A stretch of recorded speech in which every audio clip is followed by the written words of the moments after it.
बेटे, हमने राष्ट्रपति की संकटकालीन शक्तियाँ क्वेश्चन शुरू किया हुआ है। हमने उसका राष्ट्रीय संकटकाल कर लिया था। आज है हमारा संवैधानिक संकटकाल। संवैधानिक संकटकाल जो है इसको इंग्लिश में कहते हैं बेटे कॉन्स्टिट्यूशनल इमरजेंसी, और ये आर्टिकल 356 में लिखा हुआ है। संविधान के आर्टिकल 356 में इसके बारे में लिखा हुआ है। ये संकटकाल राष्ट्रपति बेटे तब लगाता है जब उसे किसी राज्य के राज्यपाल मतलब गवर्नर जो होता है किसी राज्य का, जो वो ये सूचना दे कि जो राज्य के भीतर ऐसी स्थिति उत्पन्न हो गई है कि जो राज्य का शासन है वो संविधान में जो लिखी हुई हैं बातें उसके अनुसार नहीं चलाया जा रहा, तो राष्ट्रपति फिर उस राज्य में संकटकाल की घोषणा कर देता है।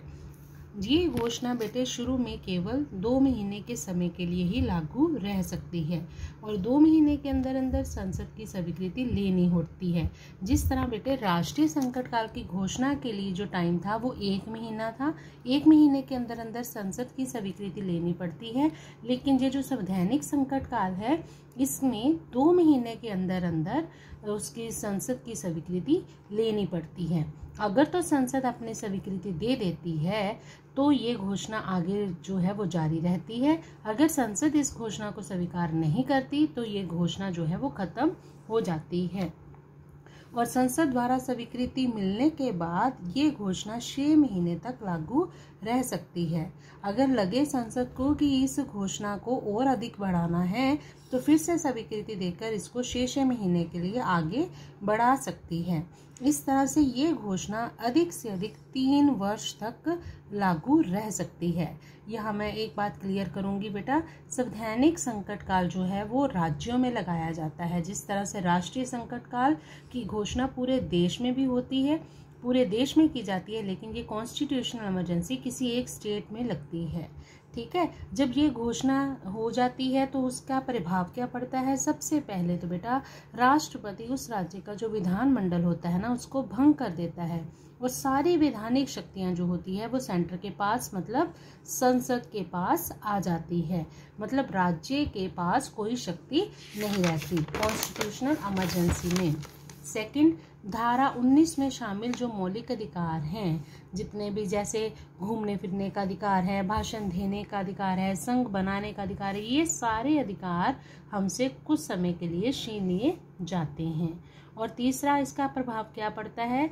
जो संकट की स्थिति को दूर करने के लिए सहायक सिद्ध हो ऐसी सभी जरूरी व्यवस्थाएं जो है राष्ट्रपति लागू करवा सकता है। मतलब जो भी उसे लगे कि ये काम करना बहुत जरूरी है, अगर हमने संकट की स्थिति से निपटना है तो वो ये सारी घोषणाएं या व्यवस्थाएं करवा सकता है। तो ये था बेटे हमारा दूसरा संकटकाल, संवैधानिक संकटकाल। मैंने कल भी बताया था, आज मैं फिर से बता रही हूँ कि संकटकाल 3 तरह के होते हैं, राष्ट्रीय संकटकाल, संवैधानिक संकटकाल और अब है तीसरा वित्तीय संकटकाल जिसे हम फाइनेंशियल इमरजेंसी कहते हैं। याद रखना बेटे, ये वित्तीय संकटकाल आज तक इंडिया में कभी भी नहीं लगा है।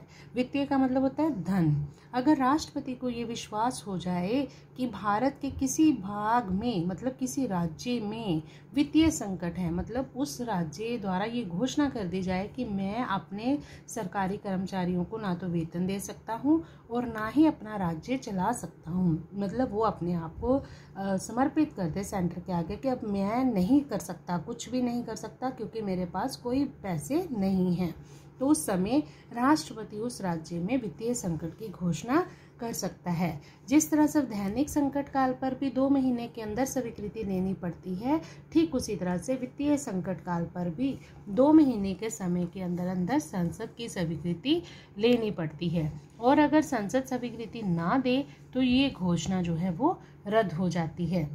इस घोषणा का प्रभाव क्या होता है? पैसा नहीं है ना राज्य के पास, तो सबसे पहले राष्ट्रपति क्या करेगा? सारे सरकारी कर्मचारियों के वेतन कम करने का आदेश जारी करेगा।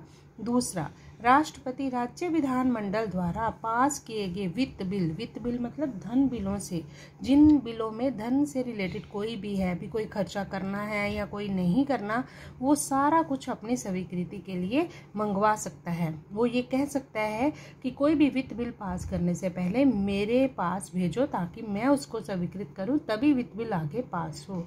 और तीसरा, राष्ट्रपति केंद्र और राज्यों के बीच आय के बंटवारे में भी परिवर्तन कर सकता है। तो ये तीनों संकट काल हमने कर लिए हैं। आज राष्ट्रपति की संकटकालीन शक्तियां खत्म हो गई हैं बेटे। पहले हमने की थी राष्ट्रपति की साधारण शक्तियां, अब हमने की हैं राष्ट्रपति की संकटकालीन शक्तियां।